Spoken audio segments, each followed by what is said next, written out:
नमस्कार शुभ सन्ध्या राष्ट्रटक चैनले आपनादेर स्वागत। आमी उमेश। सीए राजनीति आबार चरमे 2019 एसेछिल, तारपरे शीत घुमे चले जाওয়ার पर आबार ठीक लोकसभा भोटेर मुखे इस्यूटा आबार चारा दिए उठेছে। इतने महत्वपूर्ण राष्ट्रीय सुरक्षा के मुद्दे के साथ एपीसमेंट की पॉलिटिक्स कर घुसपैठ होने देंगे, जो शरणार्थी आए हैं उनको नागरिकता देने का विरोध करेंगे, तो जनता आपके साथ नहीं रहेगी। ममता जी को शरणार्थी और घुसपैठिए दो शब्द के बीच का अंतर ही मालूम नहीं। সন্দেশখালী এখন অতীত, কেউ আর পিঠে খাচ্ছে না। এখন সবাইকে জেলের ভাত খাওয়ানোর জন্য সিবিআই ছুটে বেড়াচ্ছে।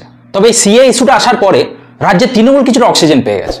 এতদিন একতরফা ন্যারেটিভ চলছিল, বিজেপি তথা বিরোধীরা দাপিয়ে বেড়াচ্ছিল, বিভিন্ন ইস্যু ছিল এবং এই সব ইস্যুর জন্য কার্যত ব্যাকফুটে চলে গেছিল তৃণমূল তথা মমতা বন্দ্যোপাধ্যায়।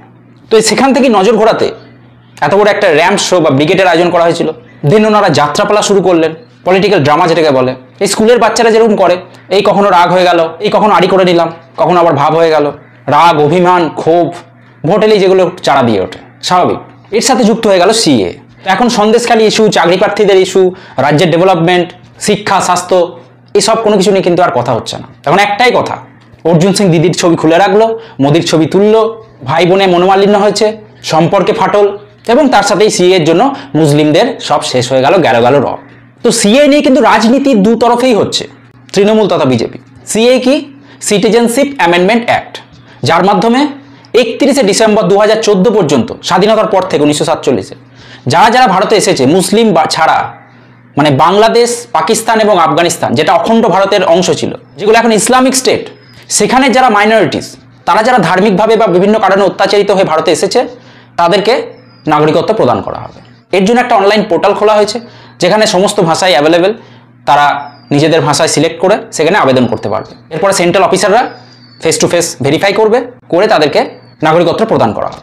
এখানে আর কিচ্ছু নেই, সিম্পল। তো এখানে তৃণমূলের রাজনীতি বা দিদি যেগুলো অ্যাড করলো যে এর সাথে এনআরসি লিঙ্ক আছে, সেই সুযোগটা অবশ্য বিজেপি করে দিয়েছে। তার কারণ এনআরসি মেনলি কিন্তু আসামের বিষয়।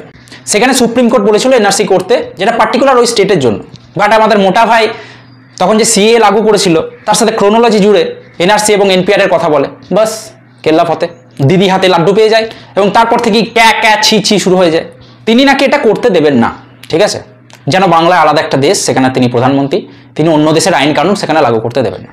প্রথমত সংবিধানে এই নাগরিকত্ব দেওয়া নেওয়া এগুলো কেন্দ্রের বিষয়, রাজ্যের এখানে কিচ্ছু করার নেই। প্লাস যেটা করা হচ্ছে সেটা অনলাইনের মাধ্যমে হচ্ছে, ফিজিক্যালি কোথাও যেতে হচ্ছে না। আর যখন এটা ভেরিফাই করা হবে, তখনও সেন্ট্রাল বিভিন্ন অফিসার তারা বিভিন্ন জায়গায় গিয়ে সেগুলো ভেরিফাই করবে। তো রাজ্যের লিটারালি কিছু করার নেই এখানে।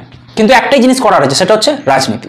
তাদের প্রশ্ন যে ভোটের সময় কেন করা হলো এটা, অবভিয়াসলি এটা একটা পলিটিক্যাল ইস্যু, পলিটিক্যাল ম্যানিফেস্টোতে ছিল। তো তাদের টার্ম শেষ হওয়ার আগে অবশ্যই তাদের যে প্রমিসগুলো ছিল তারা ফুলফিল করার চেষ্টা করবে, সেটাই করেছে। এবং স্ট্র্যাটেজিক্যালি যে কোনো টাইম অ্যানাউন্স হবে ভোট, সমস্ত ক্ষমতা চলে যাবে সেন্ট্রাল নির্বাচন কমিশনের হাতে, তাই আইন ব্যবস্থার দিকটাও অনেকটা মেনটেন হবে। এছাড়াও রমজান মাস শুরু হয়ে গেছে, তো এইসব 7-5 ভেবে যাতে পলিটিক্যালি খুব একটা ডিস্টারবেন্স না ক্রিয়েট করতে পারে মমতা বন্দ্যোপাধ্যায় তথা বাকি বিরোধীরা, হতে পারে সেই জন্য এই সময় এটাকে নোটিফাই করা হয়েছে। বাট এই প্রসেসটা কমপ্লিট হতে কিন্তু এখনো 2-3 বছর লাগবে, হোল প্রসেসটা। দিদির মতে যারা বাংলায় আছে মিনিমাম 3 বছর, 5 বছর, 7 বছর বাংলায় থাকলেই তারা ভারতের নাগরিক হয়ে যাবে। তিনি বলছেন বিভিন্ন দেশে এরকম নিয়ম আছে, কিন্তু সেটা কিভাবে, সেটা ভারতেও আছে। আপনি যদি সিটিজেনশিপের জন্য অ্যাপ্লাই করেন, সেক্ষেত্রে আপনাকে ভারতে এসে একটা নির্দিষ্ট সময় পর্যন্ত থাকতে হবে এবং তারপরে আপনি সেখানকার প্রাইমারি নাগরিক বা গ্রিন কার্ড আপনি পেয়ে যাবেন। কিন্তু বাংলার ক্ষেত্রে তো ব্যাপারটা সেটা নয়। এই যে 3টে দেশ, বাংলাদেশ, পাকিস্তান এবং আফগানিস্তান, এগুলো কিন্তু একটা সময় ভারতেরই অংশ ছিল। ধর্মের ভিত্তিতে কিন্তু এগুলো ভাগ করা হয়েছে যে মুসলিমদেরকে আলাদা একটা রাষ্ট্র দেওয়া হবে। তারা ভারতের হিন্দুদের সাথে বা অন্যান্য রিলিজিয়াস পিপলের সাথে থাকতে চায় না, তাই তাদেরকে একটা দেশ দেওয়া হয়েছে, Islamic Republic of Bangladesh, Pakistan এবং আফগানিস্তান। কিন্তু তারপরেও এখানে অনেক মুসলিম থেকে গেছে, তারা যায়নি অন্য দেশে, তারা এই দেশকে নিজের দেশ হিসাবে মেনেছে। এরপরে কংগ্রেস তাদের ভোট ব্যাংক পলিটিক্সের জন্য বাবা সাহেব আম্বেদকর যেটা করে যায়নি, সেটা তারা করলেন যে এটা সেকুলার কান্ট্রি, মানে মাঝখান থেকে হিন্দুরা বলির পাঠা হয়ে গেল, মুসলিমরা আলাদা একটা দেশও পেয়ে গেল। এরপরে এই দেশেও মুসলিমরা থেকে গেল, অন্যান্য দেশে যে মাইনরিটিস ছিল, যারা হিন্দু ছিল, তাদেরকে অত্যাচারিত করা হলো, তাদেরকে এদেশে আসতে বাধ্য করা হলো, যাদের নাগরিকত্ব দেওয়ার কথা এখন বলা হচ্ছে।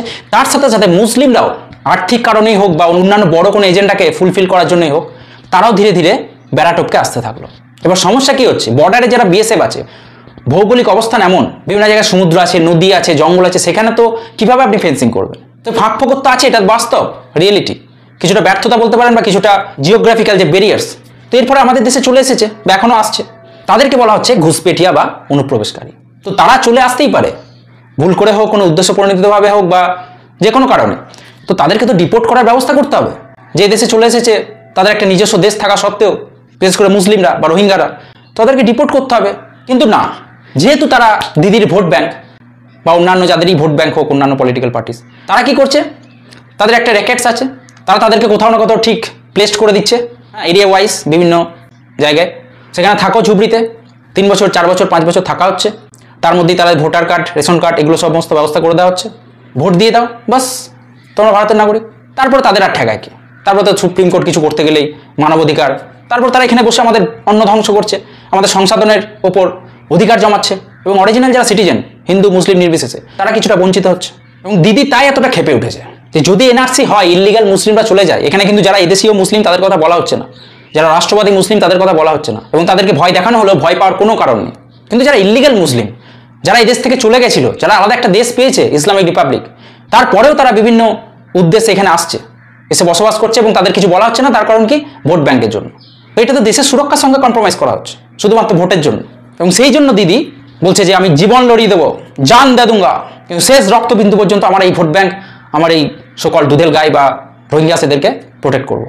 তো এই হলো কেন মুসলিমরা এই আইনে নেই, এবং দিদি কেন আবল তাবল বকছে তার ব্যাখ্যা। এরপর অনেকে বলছে যে এই নাগরিকত্বের জন্য তো তাদেরকে বিভিন্ন ডকুমেন্টস দেখাতে হবে। হতেই পারে যে এত বছরকার বিভিন্ন ঝড় ঝাপটা, অগ্নিসংযোগ, তো তাদের কাছে ডকুমেন্টস নাই থাকতে পারে অনেকের। তো তারা কি করবে? তাদেরকে কি তাড়িয়ে দেওয়া হবে? তাদের কি চাকরি কেড়ে নেওয়া হবে?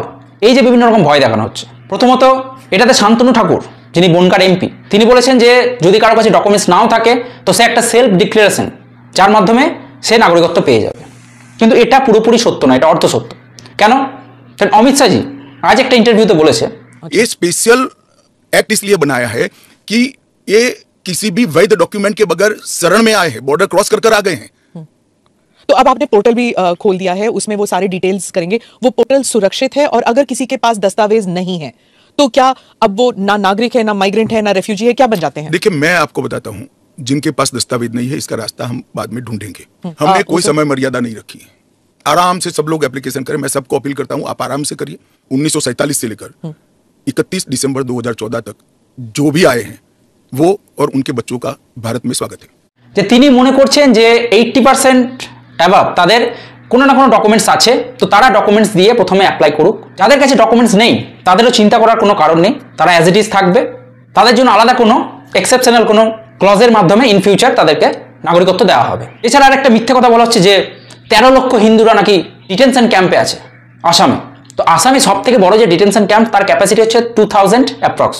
কিছু সংখ্যক লোককে অবশ্যই ডিটেক্ট করা হয়েছে, কিন্তু সেই সংখ্যাটা খুবই কম, কখনোই সেটা লক্ষ লক্ষ নয়।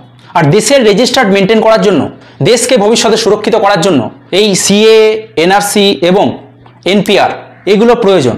ভারত কোনো ধর্মশালা নয় যে পারবে যেখান থেকে সে ঢুকে যাবে, এসে কয়েক বছর বসে গেলেই সারা ভারতীয় হয়ে গেল, তারপর তাদেরকে সরানো যাবে না। এইভাবে কোনো দেশ চলতে পারে না, এবং এটাতে তাদেরই ভয় পাওয়া প্রয়োজন যারা ইললিগালি এসে এখানে বসবাস করছে, বিশেষ করে মুসলিমরা। কিন্তু যারা রাষ্ট্রবাদী মুসলিম, যাদের বাপ ঠাকুর দ্বারা এ দেশ ছেড়ে যায়নি, এ দেশকে নিজের দেশ হিসাবে থেকে গেছেন, তারা হতে পারে বিজেপিকে সাপোর্ট করে না, তৃণমূলকে ভোট দেয় বা আরও বিভিন্ন কাজকর্ম করে, কিন্তু তাদের গায়ে একটা আঁচড়ে কেউ কাটতে পারবে না। এটা ভারতের সংবিধান, ভারতের সুপ্রিম কোর্ট সেই অ্যাসুরেন্স দেয়। তাই আমি সকলের কাছে রিকোয়েস্ট করব, অযথা বিভ্রান্তি ছড়াবেন না, বিভ্রান্ত হবেন না। এনআরসি হোক, সিএ হোক, এনপিআর হোক, এগুলো ভারতীয় নাগরিকদের বিভিন্ন ধর্ম বর্ণ নির্বিশেষে তাদেরকে সুরক্ষিত করার জন্য, দেশকে প্রোটেক্ট করার জন্য, যাকে মন হবে তাকে ধরে বার করে দেওয়ার জন্য নয়। তাহলে তো সে কন্যাশ্রী পাবে না, বিনা পয়সায় রেশন পাবে না, কৃষক বন্ধু পাবে না, স্বাস্থ্যসাথী পাবে না, লক্ষ্মীর ভান্ডার পাবে না, বিধবা ভাতা পাবে না, বার্ধক্য ভাতা পাবে না, কোনো সুযোগ সুবিধা পাবে না। আপনাকে আগে বেআইনি হয়ে যেতে হবে, তারপরে আদৌ আপনি আইনি হবেন কিনা তার কোনো গ্যারেন্টি নেই। তার কারণ এটা একটা ঝুমলা, বিজেপির এটা একটা ঝুমলা। আর দিদির উস্কানিতে কেউ পা দেবেন না, তার কথায় কেউ নাচবেন না, নাহলে ভবিষ্যতে কিন্তু কপালে অনেক দুঃখ আছে। কেন বলছি? তার উদাহরণ কেষ্ট, পার্থ, শাহজাহান, কাউকে বাঁচাতে পেরেছে দিদি। সিএ লাগু হতে দেবো না, আধার কার্ড লিঙ্ক করতে দেবো না, এই যে ফাঁকা আওয়াজগুলো দেওয়া হয়, এর বাস্তবে কোনো মানে আছে? কোনো কিছুকে কি আটকানো যাচ্ছে? তার হাতে মুসলিম খেপানো এবং তাদেরকে বিভ্রান্ত করা ছাড়া আর কোনো ক্ষমতাই নেই। তাই দেশের কথা ভেবে, ভবিষ্যতের কথা ভেবে, ভারতের কথা ভেবে বুঝে শুনে ম্যাচুরিটির সাথে অ্যাক্ট করুন। হই হই করে দাঙ্গা হাঙ্গামা করে কিচ্ছু পাওয়া যাবে না। আর সিএ যদি ইল্লিগেল হয়, অবশ্যই সুপ্রিম কোর্টে অনেকেই কেস করেছে, সুপ্রিম কোর্ট যদি বলে দেয় যে না এটা অবৈধ, ইল্লিগাল, এটাকে ইমিডিয়েটলি স্টপ করতে হবে, প্রত্যেকটা ভারতবাসী সেই কথা মানতে বাধ্য। আইন সংবিধান মেনে এই দেশ চলবে, কোনো বিজেপি বা তৃণমূলের কথাই নয়। আজ আমাদের দুর্ভাগ্য যে বাংলায় একটাও কাজের কথা হচ্ছে না। কোনো পলিটিক্যাল পার্টি রাজ্যে যে বিভিন্ন সংসাধন আছে সেগুলোকে কিভাবে ব্যবহার করা যাবে, কিভাবে শিক্ষা স্বাস্থ্য এগুলোকে উন্নত করা যাবে, কিভাবে বিভিন্ন কোম্পানির অন্তত একটার সেট আপ বাংলায় করা যায় সে নিয়ে কোনো কথা বলবে। বাংলা পেরিয়ে আসামে টাটা সান্সের একটা প্রজেক্ট সেমিকন্ডাক্টরের সেটা চালু হয়ে গেল, প্রোডাকশন শুরু হয়ে গেল, কিন্তু বাংলায় ফক্কা, শুধু ভুলভাল ইস্যু নিয়ে বাজার গরম করা এবং 500,000 টাকা দিয়ে দায় সারা। এই হচ্ছে বাংলার রাজনীতি। তো আজকের ভিডিও শেষ করব। ভিডিও কেমন লাগলো অবশ্যই কমেন্টের মাধ্যমে জানাবেন এবং ভালো লাগলে লাইক শেয়ার ও চ্যানেলে নতুন থাকলে সাবস্ক্রাইব করে পাশে থাকবেন। যারা যারা চ্যানেল সাবস্ক্রাইব করেছেন তাদের অসংখ্য ধন্যবাদ। যেতে যেতে বিজেপির জন্য একটা প্রশ্ন, প্রথমে এই ক্লিপটা দেখুন। उनके पास एक्स्ट्रा राइट्स होंगे या इक्वल राइट्स होंगे या कम राइट्स होंगे? इक्वल राइट होंगे, वो भारत के नागरिक माने जाएंगे। मेरा और आपके जितना ही अधिकार उनका होगा। বলা হচ্ছে তাদের কাছে Aadhaar card, voter card, PAN card সবই তো আছে, তো এটার মাধ্যমে এক্সট্রা তারা কি বেনিফিট পাবে যেটা এখন পাচ্ছে না? বলছে না, সব ইকুয়াল, মানে এটা পাওয়ার পরে তারা মন্ত্রী হতে পারবে, তারা ভোট দিতে পারবে, যা অধিকার একটা প্রধানমন্ত্রী স্বরাষ্ট্রমন্ত্রীর আছে সেই অধিকার তাদেরও থাকবে। আচ্ছা, সেটাই যদি হয় তাহলে শান্তনু ঠাকুরও তো বাইরে থেকে এসছে, সুব্রত ঠাকুর তারাও তো বাইরে থেকে এসছে, তারা কি করে মন্ত্রী হয়ে গেল, এমএলএ হয়ে গেল? লজিক্যালি তাদেরও তো এই সিএতে আবেদন করার পর যে নাগরিকত্ব পাবে তারপরে এই অধিকারগুলো পাওয়ার কথা, তারা তো অলরেডি পেয়ে বসে আছে। তো এটা সিগনিফিকেন্স কি অবশ্যই কমেন্টে জানান। নমস্কার।